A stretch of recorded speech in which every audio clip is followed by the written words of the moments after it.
Dani, as you know, I am in Minneapolis to see Beyonce tonight. So I'm assuming she's going to call me up on stage and chit chat. So is there anything you'd like me to say to her when we're together? Oh my goodness. Just thank you for your service. Mm-hmm. Thank you for your contributions. I wish I could see her in New York for a more affordable price, but it's all right. It's all right. Okay, so I'll tell her thank you, and next time consider dropping the price tag on the tickets. Got it. Okay, will do. Hello and welcome to Not Another Business Podcast, where we break down business news and cultural events according to rules we've entirely made up. I'm KJ Miller, ex-corporate consultant and current CEO and co-founder of Minted Cosmetics. And I'm Daniela Dektar-McCarthy, ex-corporate lawyer and current general counsel at Ness. And fun fact, KJ and I have been friends since our Harvard a cappella days because we are that cool, folks. Disclaimer before we start the show. The views we express today are our own and not those of our companies. Today on the show, we are talking about fast fashion retailer Shein. I have a feeling that some of our listeners have never heard of Shein, and I feel like we are personally keeping them young by explaining it to them because every woman under the age of 30 or 35 knows what Shein is, and they have gotten themselves into a ton of drama. And so it's important, listeners, that you know what this company is all about, what they're doing, and the drama surrounding them. So you're welcome for keeping you young.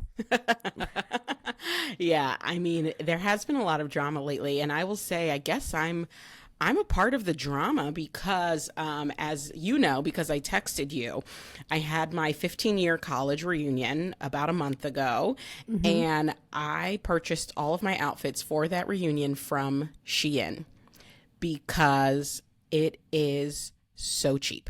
It is unbelievably affordable. And as we, I think, are probably going to dig into, there's a cost to that affordability. But as someone who, wanted to explore some new fashions at the reunion, I was like, what I'm not going to do is spend a bunch of money on these new fashions. So I turned to Shein. Well, we have to get into it because, there is a cost, an ethical quandary, if you will, in making those purchases. And I think the big question is, can a company that isn't embroiled in so much controversy replicate what Shein does? Or is it necessarily, taking the shortcuts it's potentially taking to keep those prices low? I think that's the big question.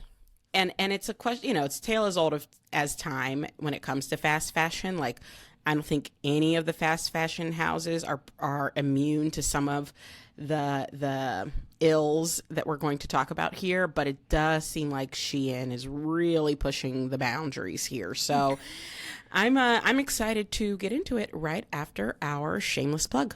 All right, folks, today I am plugging not just Minted Cosmetics, although gotta love it. I'm plugging Not Another Business Podcast because, and we've mentioned it before, we're now on YouTube. And the folks are watching and the folks are talking and they're enjoying watching us do this live, Dani, which is fun. I mean, we're very attractive. Right, there's that. So doesn't hurt. If you are just looking for a new way to consume this podcast, head on over to YouTube, search Not Another Business Podcast. We will pop up, and not only will you get to listen to us, you'll get to watch us, which, just really heightens the fun. Agree. Head on over. And with that, let's get back to the show. All right, it's Flashback Friday. As a reminder, this is a segment where we dive into a previous topic covered on our show and give a little update. KJ, what are we flashing back to this week? So we are flashing back to last week's episode on the SAG-AFTRA strike because, as we predicted, the actors really came in hot with this one, okay? They have been posting nonstop on social media. My entire timeline has been filled with actors going off about the strike, and it has been both entertaining and informative. Yeah, I agree. I have seen one particular TikTok of a side character who was on Gilmore Girls. Now that show is beloved. I never really watched it, which is why I can't tell you the character's name. But it's going around like wildfire because he is shitting all over Bob Iger. Mm-hmm. And basically saying that, you know, his work has lined the pockets of, you know, executives like Bob Iger, and he has not gotten his fair share, because Gilmore Girls is definitely one of those shows that is watched over and over and over again. So yeah, I mean, he's passionate, just like we expected a ton of actors to be extremely passionate and convincing. And I guess the question is, will it work? You know, it kind of seems, I've seen actors essentially saying that there is zero urgency on the other side. Yeah. Right? The AMPTP is just ready to wait it out. So how much, you know, the really successful actors can probably wait it out too. But all those others, you know, how long can they last? Yeah. Well, that's exactly part of what I wanted to dive into, because I've actually learned a lot in the last week just from watching all of these people create their content about the strike. And so I wanted to just flash back and give a little bit more context to what we spoke about. So there are kind of three main areas I'm seeing come up a lot as it relates to the social media content about the strike. And the first is exactly what you just called out, which is exactly how little actors are actually being paid, including for some of the blockbuster shows that we all know and love. So one stat that I saw going around a lot is that 87% of union actors don't make enough annual income to qualify for health insurance. And in order to qualify, you only need to make $26,000 a year. Right? That is not a lot of money. And 87% of actors in the union don't clear that bar. So people are not making a lot of money in acting. Yeah, I mean, I think I either read somewhere or heard somewhere someone said, like, the phrase starving artist came from somewhere, you know? Yeah. And yeah, these actors are, it's not livable. Yeah, it's not. And to double down on that, I saw a lot of people actually going into like their paychecks and how much they've actually made on certain shows or on certain films. So for instance, an actor named Julian Yao Giallo, not sure if I'm pronouncing that correctly, but he was in an Apple TV film this past year called Sharper. And he said even in being in that film, obviously by Apple, one of the richest companies in the world, he still didn't make enough to qualify for health insurance, which again, $26,000. So, you know, he had a pretty substantial role and didn't make enough to clear the health insurance bar. Another actor, her name is Grace Dua. I was not familiar with her, but she apparently is a series regular in the Max reboot of Gossip Girl. She posted a video of herself working her reception job. So she leaves set, goes to work as a receptionist at a Pilates studio because she does not make enough working on that show to cover her living expenses. And I mean, I just saw many, many examples of this. I saw another actor, he was on Dear White People, a Netflix show, and he said, you know, he was paid $4,000 per episode. I think each season has like a 10-episode arc, 9 or 10-episode arc. But that $4,000, after he pays his manager, his agent, and his taxes, is actually $1,400 an episode. So you're talking about $1,400 an episode, a 10-episode arc, but a lot of times when you're filming these shows, your contract is going to lock you up in some sort of exclusivity for some period of time. So, you know, and you just wouldn't think that. You're watching a show on Netflix. It's a hit show. These people seem like celebrities. A lot of them literally have second and third jobs because that money does not support their living expenses, doesn't get them healthcare, so on and so forth. And that's what's crazy, because you think when you make it onto a show like the Gossip Girl reboot, that actor has made it, you know? Like I saw a really passionate TikTok from Leslie Jones who was talking about, I mean, she was clapping back at a lot of commenters who were like, oh, the rich complaining about the rich, you know? And she was just saying, like, I didn't make it in this business until I was 47. Yeah. You know? Most people don't make it at all. You know, and I would think that this, you know, something like Gossip Girl on HBO Max would be making it, but it's clearly not. Yeah, wild. So I think it's been helpful to see so many just like real examples with numbers and figures and stats, because it is sort of easy to assume like, oh, acting, it's this glamorous lifestyle, but you have a lot of actors saying, even the actors you're seeing, we're not just talking about background actors, we're not just talking about extras, even the actors you are seeing on shows that you love are not making enough money to pay their bills, right? So that's sort of one genre of story I'm seeing a lot of. The second is I'm seeing a lot of posts, and I don't know if you are as well, about just how unreasonable the AMPTP is being in these negotiations. So SAG released a report showing all of the details of the behind the scenes negotiations, like literally going line by line for each of their asks, and then what the AMPTP responded. So one of their asks was to increase the penalty for not providing meal breaks and the penalty for failing to allow performers sufficient rest between work days, because apparently the penalties that were established have not been updated since 1960. And obviously, since 1960, money standards have changed. Standards have changed, inflation, everything, right? Okay, so the AMPTP just flat out rejected those. Didn't counter, just said, no, we're not going to adjust, the penalties for not allowing our actors to eat. Okay, so that's one. Another one was SAG proposed to increase the damages that these companies have to pay when they pay egregiously late, which apparently is well known in Hollywood. These studios take forever to pay you, and apparently, according to SAG, they acknowledged, like the response acknowledged that they do pay late, but then said, we reject this. Like, while we agree that we are not a reasonable counterparty, yeah, we will not make any changes. Thanks very much. You're not going to do this, which is just wild. Another one, and you can go online and see all of these. Another one was SAG, as we spoke about, asked for revenue sharing from the streaming platforms. So essentially just like a way of getting those residuals. If a show is doing really, really well on the platform, actors should be able to participate in that. And that was flat out rejected, like not countered, just rejected.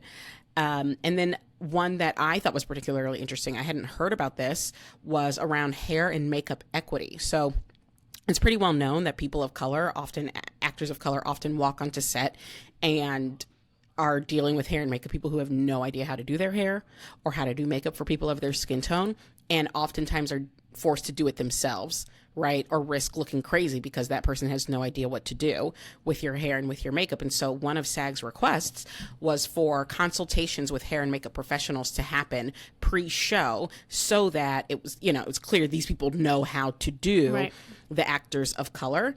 AMPTP countered they would do this for principal actors only, not background actors, not, all the other people who have to be there every day and on set and presumably don't want to look crazy. But if you've got like a billed name, if you're Meredith Grey of Grey's Anatomy, fine, so that was one of the things. And then I think the biggest indicator, though, of how unreasonable the AMPTP is if you actually just look at how much money that these unions are asking for relative to the studio's profits. So the example I saw was actually for WGA, not SAG, but I think SAG's proposal is not too far off in terms of like actual dollar amount.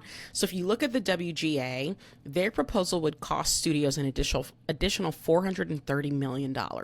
But that is across all of the studios and streamers in the AMPTP. So if you actually break that down for each studio, we're looking at somewhere between $20 and $70 million per studio, right? For Netflix, for instance, Netflix would have to pay an additional $65 million, which is equal to 0.1% of its annual profit.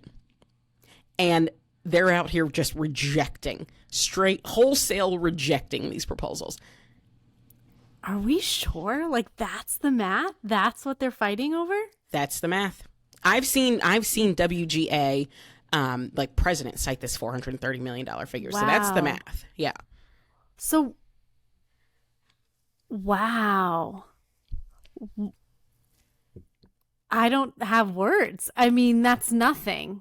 It literally... Is it one of those things where they're like holding out on this to later concede it so that they can, refrain from giving on other things? Like, they'll agree to this, but then they're not going to agree to any of the AI point or something, but they're not going to agree to the minimum writer's room or whatever it is. Like, yeah. I would assume that's what it has to be, because the actual dollar figure does not make sense for them to be pushing back against. If you're Apple and this deal is going to cost you $50 million when you're a $1 trillion company, $50 million is a rounding error, right? So like, Right. That's not what you're holding the line on. You're holding the line because you, like you just said, you don't want the writers' rooms to have to be a particular size. You don't want to give up AI if that's going to save you a bunch of millions of dollars in the future. Those are the things that they're not willing to budge on. And so they're like, yeah, maybe this whole thing is only going to cost me 50 million, but if I give you what you want in the future, it's going to cost me much more. So, I mean, that must be it. But from a dollar perspective, like, it's just wild. Yeah. I'll also just say, as a negotiating tactic, I hate that approach. I mean, I just, maybe I can't stand protracted negotiations, but I always prefer to just be like, this is what my position is, and then just stay there, you know, rather than like pretend that I care about certain things, or, you know, pretend that I won't give on certain things. Personally, I just can't stand like pretending like I care about 0.1% of my profit, you know? Totally. Well, the third thing that I just want to raise that I'm seeing a lot of posts on is, actually around the role of influencers and content creators. So, you know, people forget, but the job of being an influencer or a content creator is actually very, very new. So the last time SAG went on strike for its contracts was in 1980. Influencers weren't a thing. Content creators weren't a thing. Social media wasn't a thing. Now it is. And a lot of these influencers are not in SAG, but, you know, have a desire to be one day, right? Like, they want to work in the entertainment industry. So as soon as the strike was announced, influencers sort of began posting their opinions on whether they, as non-union members, should be actively supporting the strike, or if they should continue to promote the movies and projects that studios were paying them to promote.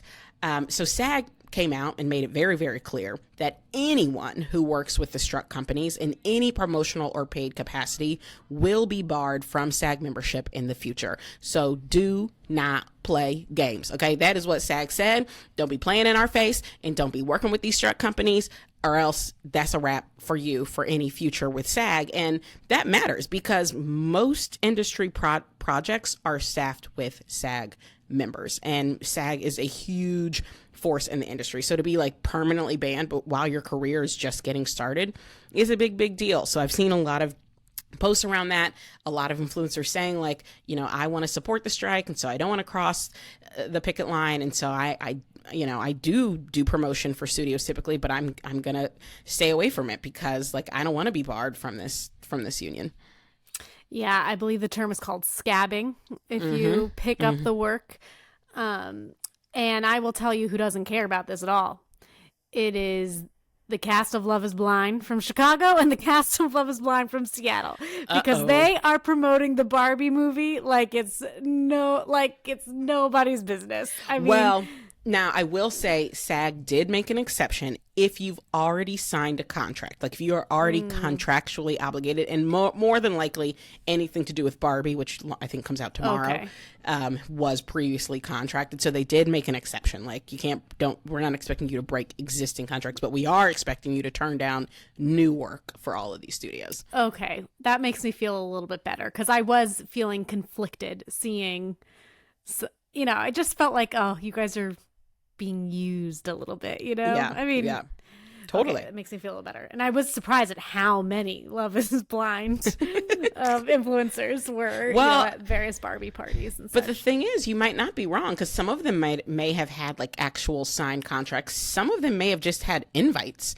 right? Like, and because they're thirsty bitches, they just want to go to the party. You invite me to a party, like, oh, I want to come through. So some of them might still be scabbing, but I do think there's a good chance, because that movie has been in, you know, press for the last 3 months, that some of these guys had prior contracts.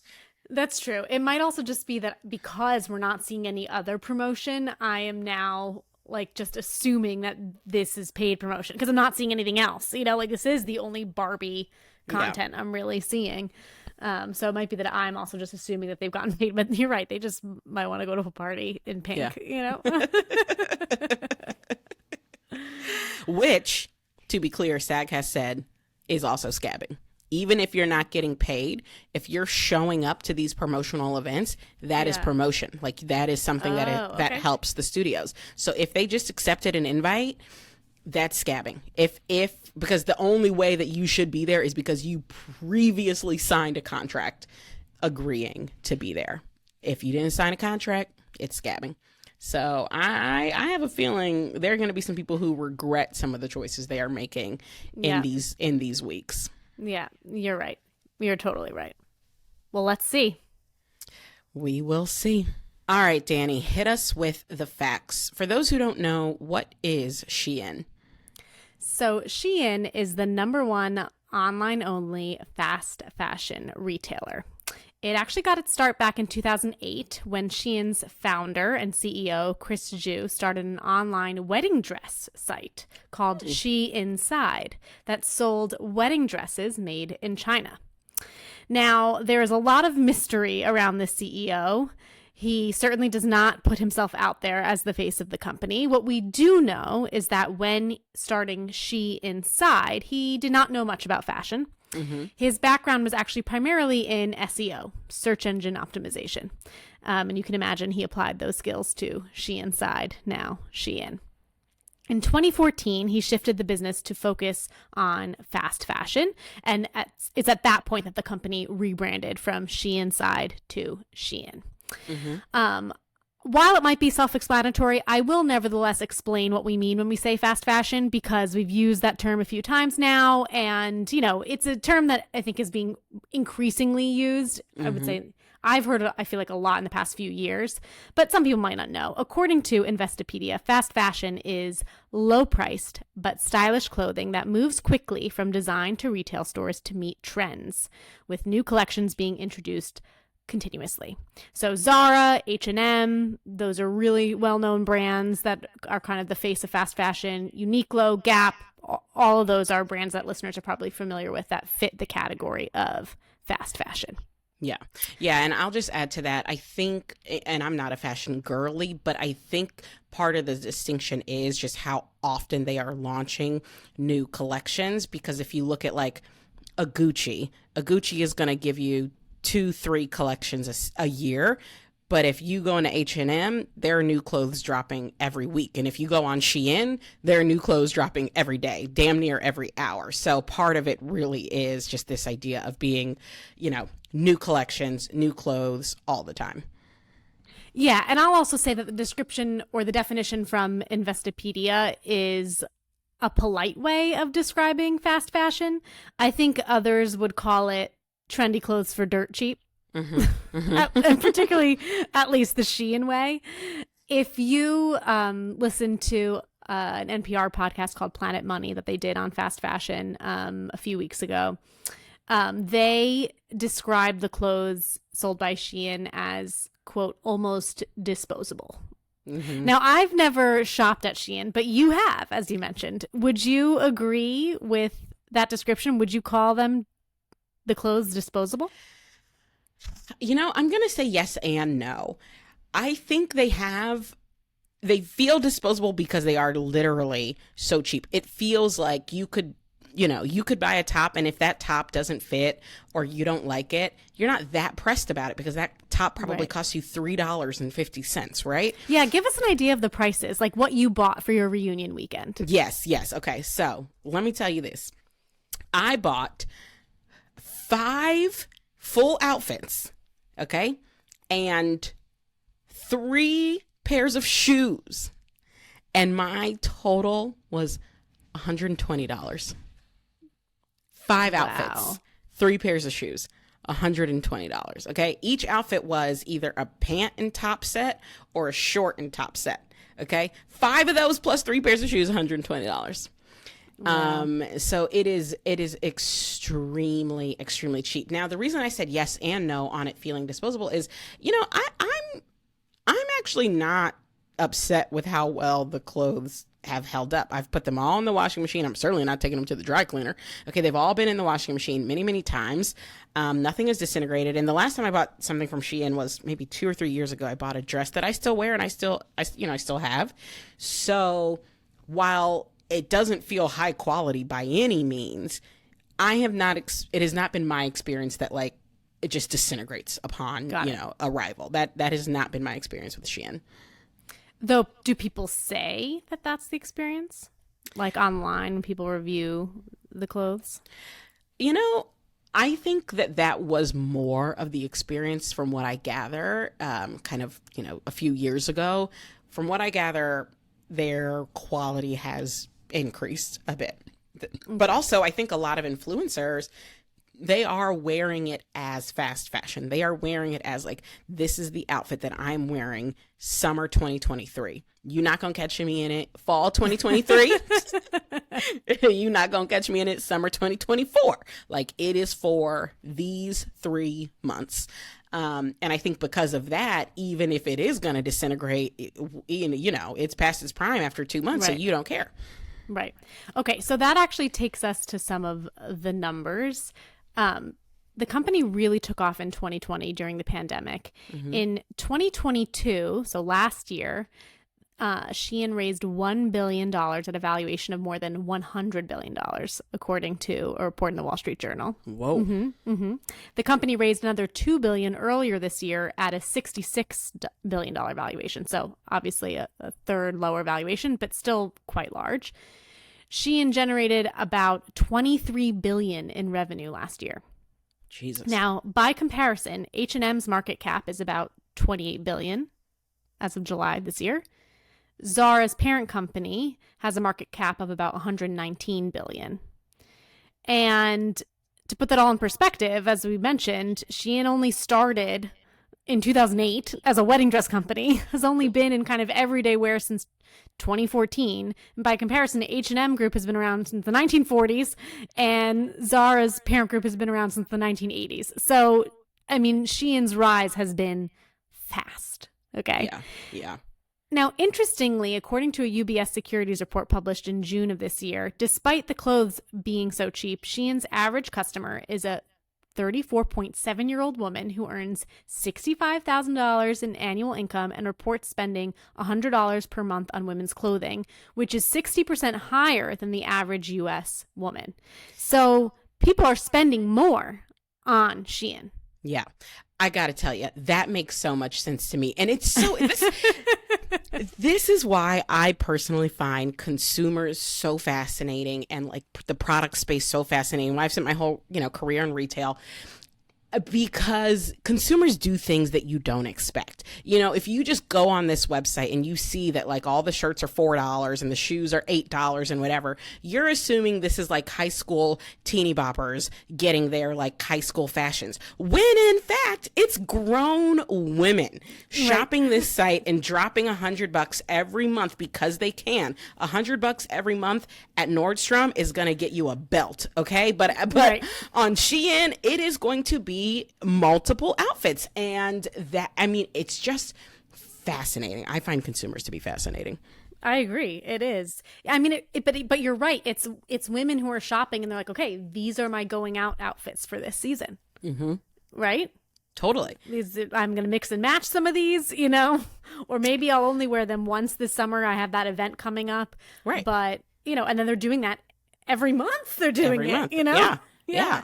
And I think a lot of people probably are thinking about it the way I am, which is you and I have spoken about on this show before. I do not consider myself to be fashionable. If I do want to, tread water in a new fashion trend, for instance, crop tops, that's what I wanted to experiment with at Reunion.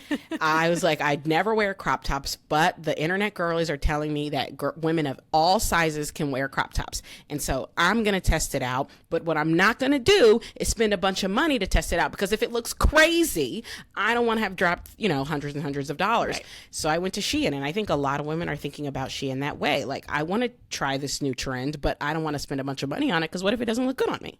Right. Yeah. And so maybe part of it, obviously the draw and how it's risen so quickly, is just the price point. But there are other differentiating factors also, aside from, the CEO's SEO skills that got Shein to where it is. Yeah. So let's talk about that. How did this company get so big? Because it does feel like it just exploded in the last couple of years. Right. So first, and this is the least exciting differentiator, but they are online only. So they're not dealing with any of the costs of brick and mortar. I know we've previously talked about how D2C brands that started online only are moving to brick and mortar, like, Warby Parker. But Shein's not doing it, and they seem to be fine. Okay, so that's number one. Number two, and this is actually and ends up being tied to some recent controversy, but they use AI to design their clothing. Mm-hmm. There isn't a ton of detail on how their models work, but the consensus is essentially that they are using AI technology to identify consumer trends. So they're scanning social media, they're scanning online content, they're deciding what is the biggest thing at any given moment, and then they're designing clothes also using that AI technology based on the trends that they've identified. Analysts are calling this real-time retail. According to a Vox article written by Terry Nguyen called Shein is the Future of Fast Fashion, Is That a Good Thing? Shein's clothing designs are generated in as few as 3 days. That's what Nguyen writes. That is amazing. And also, you can kind of tell that Shein is using AI when you're on their site, because a lot of the clothes are not actually on a model. Like, they have very clearly generated an image of what this top might look like, and then photoshopped it onto a woman to give you an idea. And then what I've read as well, or not read, I've heard, because Harvard did a business school case study on these guys, is, before it even gets to the supply chain, the manufacturer, they're putting it on the site to see how many people click on it, to see if it's worth them making, or just, if it's even worth them producing, or producing in large numbers. So yeah, it is fascinating, and you can kind of tell that when you're online. Yeah. So that's really interesting, that piece about they haven't even made any of it yet until they've already put it on a site. And that makes a lot of sense when you now think about their supply chain. So Shein has about 6,000 contracted factories, all small to mid-size, all in China. Mm-hmm. And one of the unique things about these factories is they are taking orders on a daily basis using like an Uber-like system, where a company, Shein's going to say, we need an order. Like on the morning of, they're like, we need this order. Mm-hmm. And whichever factory, they get a message and the factory can do it, they accept it, and then they make it. And so that means that Shein can very quickly produce a new design. They can very quickly change the amount that they've ordered. By contrast, a company like Zara or H&M is typically going to place an order for the season. And between the time that they place that order and the order gets to market, there's very little room for adjustment, right? If it turns out that actually there's much more demand for a particular outfit, I mean, it's going to be a while before they can get that outfit or, that clothing item back in stock into market. So this like Uber-like system really helps Shein make new designs and get them out the door. Mm-hmm. The next thing is just the number of items they're putting out there. So in a 12-month period, there was a single 12-month period that was compared across Shein, H&M, and Zara. H&M offered 25,000 different products. Zara offered 35,000 different products. And during that same period, Shein offered 1.3 million different products. That was reported by NPR. I have seen other reports that show slightly different numbers. There was a Business Insider article which quoted very different figures: 4,000 for H&M in a year, but then 314,000 for Shein in a year. Mm-hmm. But that's an even bigger difference in magnitude. So no matter what the numbers are, Shein is making way more units. It's a real difference in strategy. Basically, once a product is sold out for Shein, maybe they'll replenish it, maybe they won't. H&M and Zara definitely trying to, because they're not coming out with the next item, and it also just shows that H&M and Zara are dealing with this like lag in operational inefficiency rather, when they need to like replenish an item, whereas Shein's just on to the next thing, which they're going to create in 3 days using their AI. Mm-hmm. Now, my question with that is, given that they've got the AI and given that they're able to design things quickly and sort of get it up on the site quickly, are they actually producing all of the stuff that they're designing and that they're showing? Or like these million items, whether it's a million or 300, are all of those getting made, or are they just all getting designed? I think they're getting Oh, that's interesting. And that actually might explain the difference in numbers.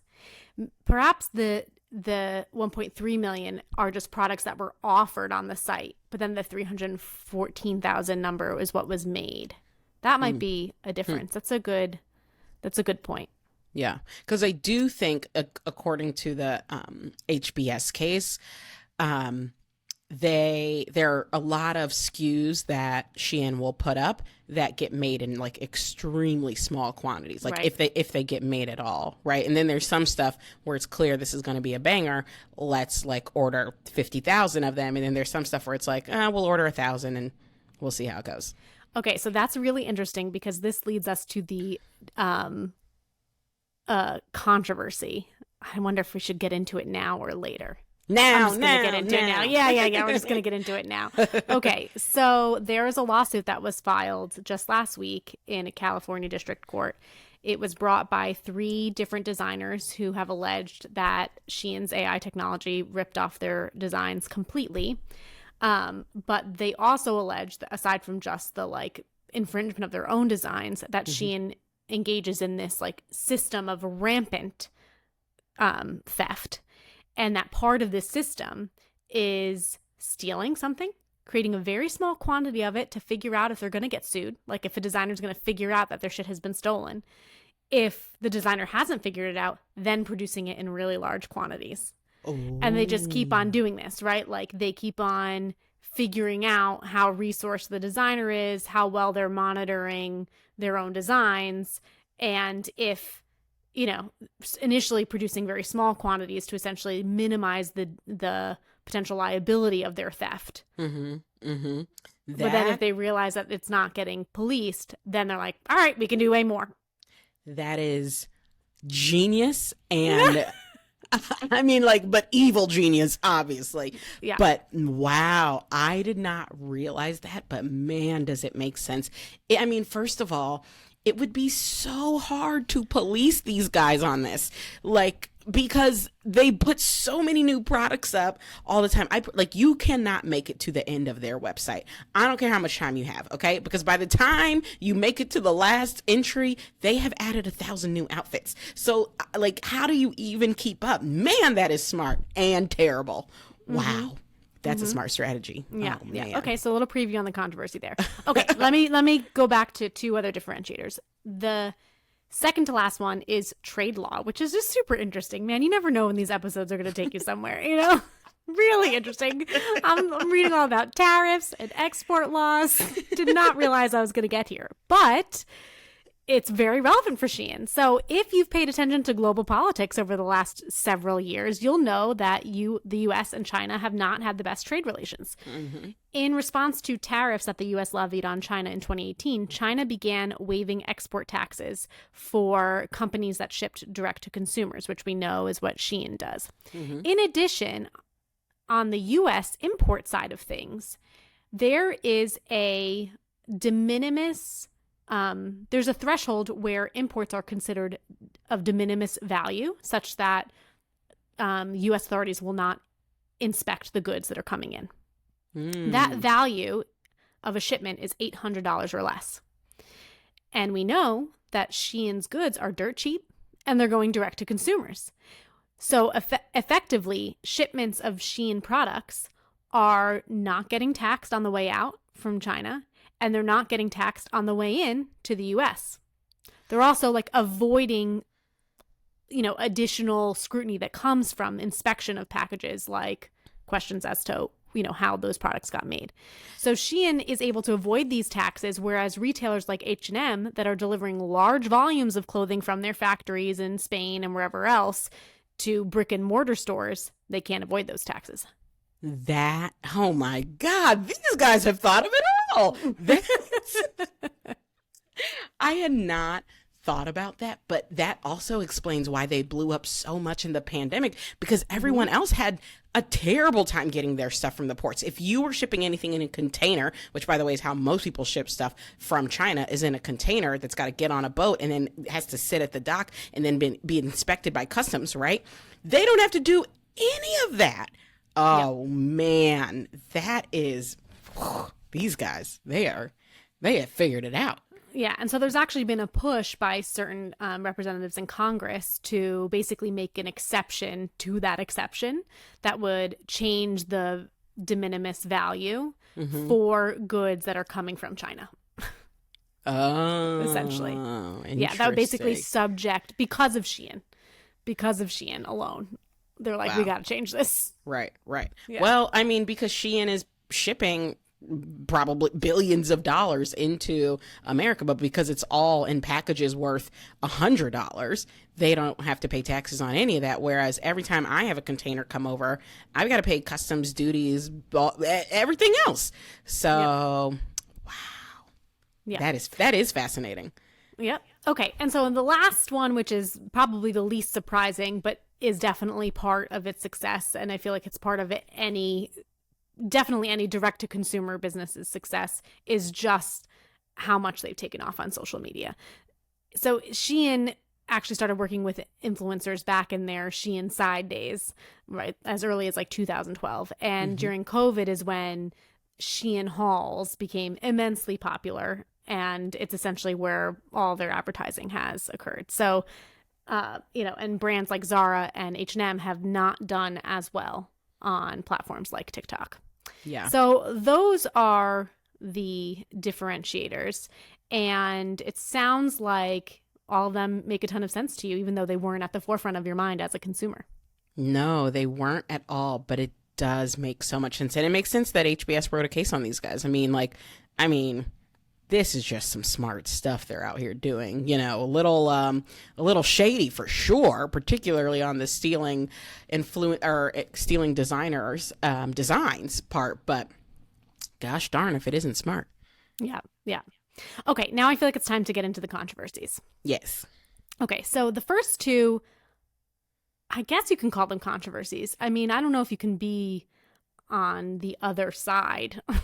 But they're more like ongoing concerns, and they relate to Shein's environmental impact and labor conditions in their supply chain. So with respect to their environmental impact, critics point out that the sheer volume of their product, just like how much they're producing, is resulting in the overcrowding of landfills and the production of 6.3 million tons of carbon dioxide emissions per year.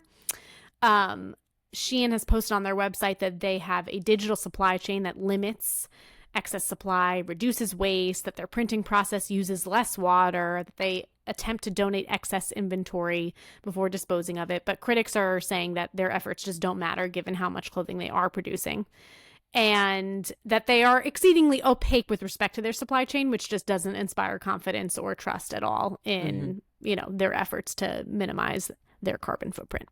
So that's number one. Number two, which is really sad, is with respect to their labor practices. So as mentioned earlier, Shein contracts with many small to mid-sized manufacturers, and critics argue that those factories are engaged in rampant labor violations, and that Shein either doesn't really attempt to or is not capable of exercising meaningful oversight to ensure that their labor violations are eliminated. In addition, there is a lot of concern that Shein is sourcing its cotton from an area of China where the Uyghurs have been forced into what is essentially modern day slavery. I think people know the Uyghurs are a Muslim community in China that has basically been placed in like re-education camps and are literally forced to pick cotton. Like it really does resemble slavery. Just 2 days ago, Representative John Rose, a Republican from Tennessee, and Jennifer Wexton, a Democrat from Virginia, co-wrote an opinion piece in The Hill calling for greater scrutiny of their practices. The reason why they're calling for this in particular is because Shein, the rumor has it that Shein is going to try to IPO next year.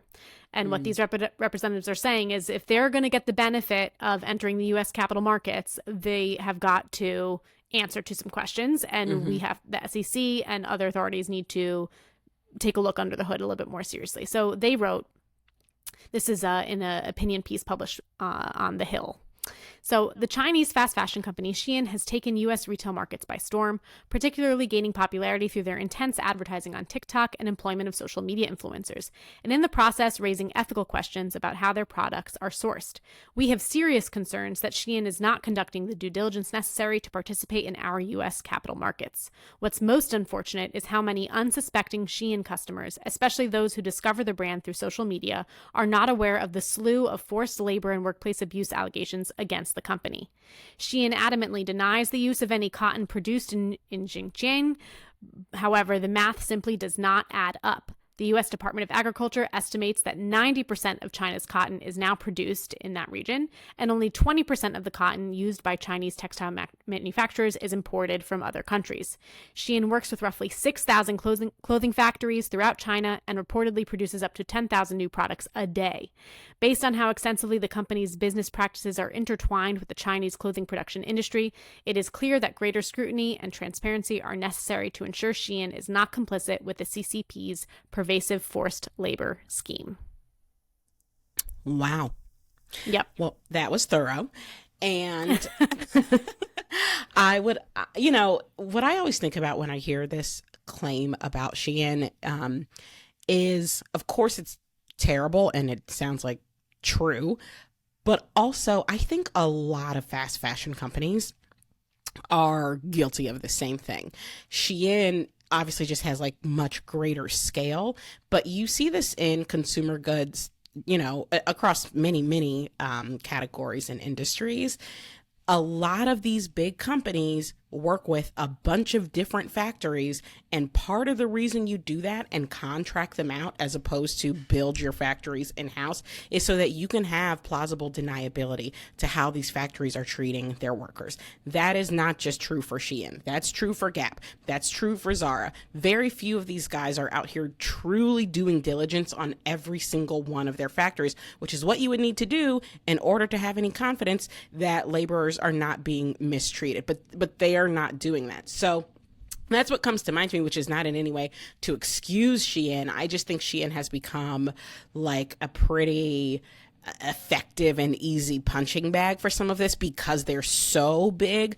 But the reality is all of these guys are doing things like this. Yeah, I mean, that is kind of the essence of outsourcing, is getting cheaper labor. Well, how is labor cheaper? You're paying them less. You're treating them, which is treating them worse, right? I mean, I do think there are degrees of that. What China has done to the Uyghur community is atrocious. And so to the extent that Shein's manufacturing and their supply chain is entirely in China, whereas Zara's or H&M's or any of the other fast fashion retailers have a more diversified supply chain, then certainly I think Shein is potentially more culpable. But I agree that I don't think the attention on Shein is because it's the only player doing the wrong thing. Definitely not. Yeah, totally. Okay, so next we're going to go to their influencer drama, which is in part tied to the controversy we just discussed. So a few weeks ago, in response to the pressure and criticism they'd received around their labor practices, Shein decided to host 6 influencers, taking them on a tour of a model facility called the Innovation Factory in Guangzhou, China, putting them up in a fancy hotel, having fancy 10-course meals, and all these influencers talked about how great everything looked and was. Mm-hmm. One remarked in a TikTok that they spoke directly to the workers in the factory who said they work 8 to 6 and they weren't even sweating. They're so happy. And this received a ton of backlash. Yeah. No one was having it. And people also noted how most of the 6 influencers who were invited were plus size influencers, people of color. And so there was also a lot of frustration that I saw about basically the use of people representing marginalized groups to cover up the exploitation of marginalized groups. Yeah, this was a big moment on TikTok. This was, I want to say maybe 3 weeks ago or so. And yeah, they brought all these influencers on this trip, and pretty much every single one of them after the trip filmed some sort of video saying, they treat their workers so well. The conditions are so clean and safe. And I was so happy to see that this is how they treat their people when obviously what we know to be true and just talked about is they do not own most of their factories. Right. This little innovation lab is probably the factory that they own, right? And every single one of the other factories they don't own, they just contract out, and they are not enforcing any sort of standards. And you cannot take this one thing that they showed you to be indicative of their entire supply chain.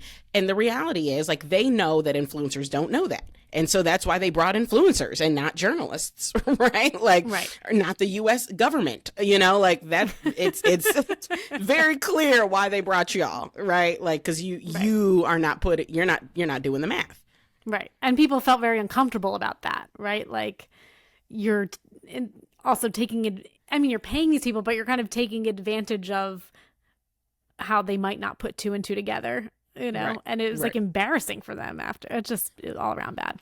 Yeah. Okay. And the last controversy is just a gnarly set of lawsuits. So they are engaged in a legal battle with Temu, which is a competitor fast fashion company that launched in the US market last September, owned by PDD, which owns Pinduoduo, an extremely popular e-commerce app in China. Back in December 2022, Shein sued Temu in US court in Chicago, alleging that Temu contracted with influencers and required them to make false and deceptive statements about Shein on social media. Temu then sued Shein last week, arguing that Shein strong-armed suppliers into exclusivity arrangements, which deprived Temu and violated U.S. antitrust laws. And then, of course, there's the lawsuit that we already talked about, also filed last week by designers who are just claiming that Shein is engaged in rampant intellectual property theft and RICO violations. RICO is the Racketeer Influenced and Corrupt Organizations Act, which is normally used to target like massive drug organizations. But there was an act called the Anti-Counterfeiting Consumer Protection Act of 1996 that apparently added criminal copyright infringement to the list of crimes that can be charged under RICO. And these designers are basically alleging that Shein's, AI is an example of criminal copyright infringement because this AI is just rampantly stealing their designs. So that's everything on Shein. Is there anything you feel like I missed as a consumer? Anything that I think you missed? No, and I know we've been speculating throughout, but to me, if we're moving formally into speculation, the real question to me is, are these guys going to be able to IPO? Because that's clearly what they're gunning for. And given that, they're being sued by everybody and their brother, they're stealing designs, they've got labor law, issues, the government doesn't like them, it's an uphill battle they're climbing here. Do you think they will successfully make it to an IPO? I think they will try, and I think the disclosures are going to be juicy. Mm-hmm. and then the reaction to those disclosures will tell us whether they will or not. Like, I think this is going to top the Adam Newman disclosures, which were nuts, when WeWork tried to IPO. Yeah. But my recollection of the WeWork disclosures, was that the things he was doing with the money and how he was framing the coming ins and going outs of the money were nonsensical, borderline on fraudulent, right? Whereas because I remember one of the things being that there was some sort of circular way in which it was all insider transactions. Exactly. Yes. All insider transactions, and paying him because he technically owned the trademark for WeWork. WeWork didn't own the trademark. So he was it just was, there was a lot of very suspicious stuff around the actual money and the valuation, right? Whereas I feel with Shein, I mean, who knows? I haven't seen the disclosures and I haven't seen their bank accounts, but I think they are legitimately making a lot of money, right? They're making money hand over fist. And so the disclosures, I think, are going to be more things like this around supply chain. But do you think in America, capitalist ass America, that's going to actually hold them up from being able to IPO? If the money's making money, Yeah. That's a good point. Right. I guess their disclosures are going to be like, we have these ongoing lawsuits. We could face regulatory, scrutiny. We could face future legal action that might result in a decrease or an altogether like ceasing of production, Yeah. And you're right. Everyone's going to be like, yeah, you're right. Okay. Yeah, that's always a risk. Well, that's the thing. And that's why I personally think they will absolutely IPO successfully, because I think America and America's businessmen, they might want to talk about sustainability. They might want to talk about the environment. They might want to talk about protecting children. But at the end of the day, they value money over everything else. And this company is making a lot of it. And Maybe. so I feel like they're going to sail through this IPO, honestly. Well, the one thing I'll say is that I do think, though, that Biden's administration is very hawkish on China. And one thing that Democrats and Republicans are somewhat bipartisan on is, seeing China as the enemy, right? And a big Chinese company. I don't know. I think I ultimately agree with you. They will succeed in an IPO. But I don't think it's going to be without some pressure that this administration puts on the SEC to then exert on Shein. So maybe we'll just get a bunch of like lip service about how they're actually cleaning things up, and then Totally. they'll IPO. Totally. I think we're going to get a lot of lip service around it, but I think they're going to IPO. I mean, I guess that kind of leads me to another question I have, which is just like, do you think you could do this business without doing it the way they're doing it? Right? I have the exact same question. Is there an ethical way to do Shein, or in order for it to be Shein, does it have to be unethical? Yeah, I don't know. I mean, the clothes are so cheap. I guess I haven't dug too much into Temu and whether like Temu is just as potentially guilty of all the things that Shein is doing. It certainly seems like, I mean, there are just so many bad allegations. It feels like if they could get away, or it feels like if they could get away from some of them, like maybe they would try. But I don't know. What do you think? Yeah, I'm skeptical that you could build what they've built on this scale ethically. This quickly, right? And yes, they're using AI to do designs, but even that, some might argue, is unethical because AI can only build what it knows, right? So it's being fed designs in order to build designs. And as these lawsuits allege, a lot of the designs it's being fed, they don't own. So, it feels like even kind of at every step of the process, you've got to do something a little unethical, a little untoward, in order to pump out the amount of product they're pumping out as quickly and as cheaply as they're doing it. Like, I think an ethical version of this company would just make far fewer products and far less money. Right. Like, it might just be as successful as Zara or H&M. Right. And even those guys, I don't think anyone is arguing, are bastions of equality and fairness and ethics. True. Right. So yeah, I don't know, and this gets to, the philosophical question of just like America's obsession with consumerism. And like, if to the extent that capitalism is king and cash is king, and that's what makes this country go round, can you get away from companies doing the unethical thing to make the most money? I don't know that you can. If that's what matters most, then what you are telling companies is, by any means necessary, get to the most amount of money. And so if that's what you reward, then that's what people are going to do. I just had a similar discussion with Ness's CEO, because I think he was saying there just need to be more companies that care and like want to do the right thing. I was like, I mean, I guess you can set up a public benefit corporation, which has a stated purpose of whatever the public benefit is. And, the board has to not only take into account shareholder value, but also take into account what the company is doing to fulfill that public benefit, in theory.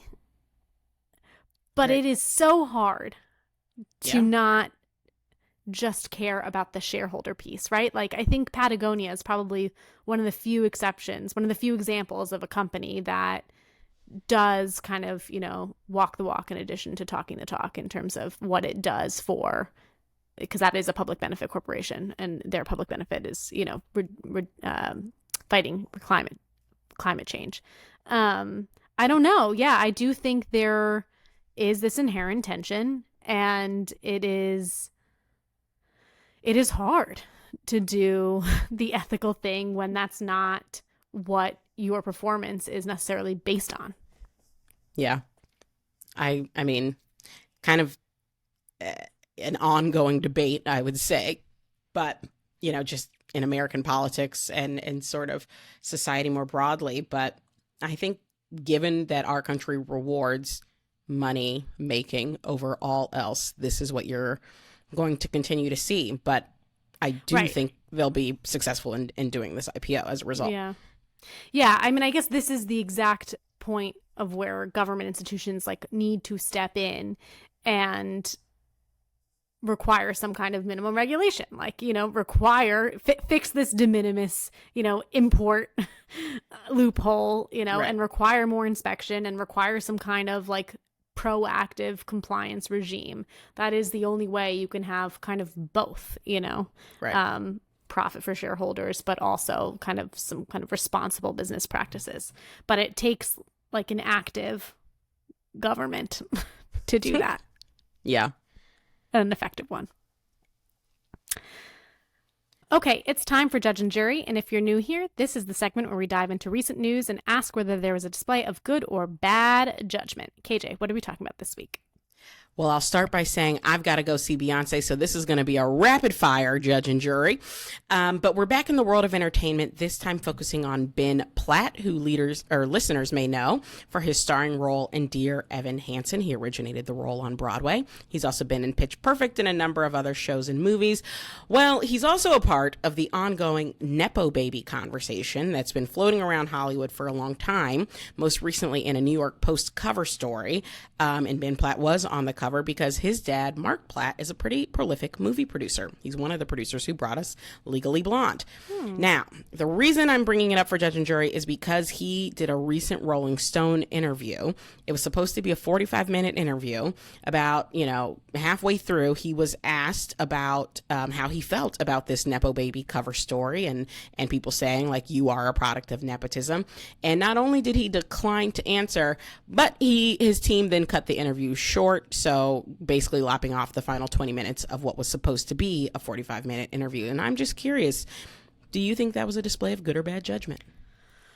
Okay. I just want to clarify quickly, and then I'll give my very, very quick take. Number one, did the team tell the interviewer that they didn't want that question?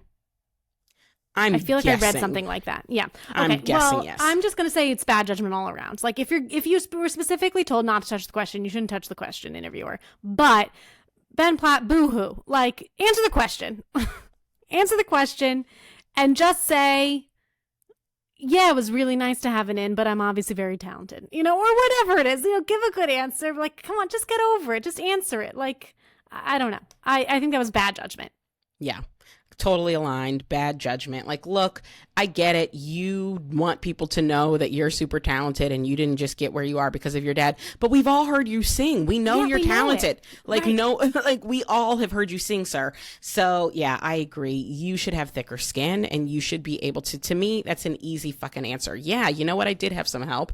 But I also have proven myself again and again and again, starting by winning a Tony at age 23. So I'm grateful to my dad and grateful for what he's provided to me. But I also know that I've worked hard and I'm going to continue to do so. Easy. Exactly. Fucking easy. They should hire you. Yeah. Agree. Fire your publicist and hire KJ and Dani, because we'll get you farther than it sounds like they are. But yeah, all right. So that's it. That's it. All right, folks, that's it for this week. We hope you are loving the show. And if you are, please be sure to subscribe and leave us a 5-star review.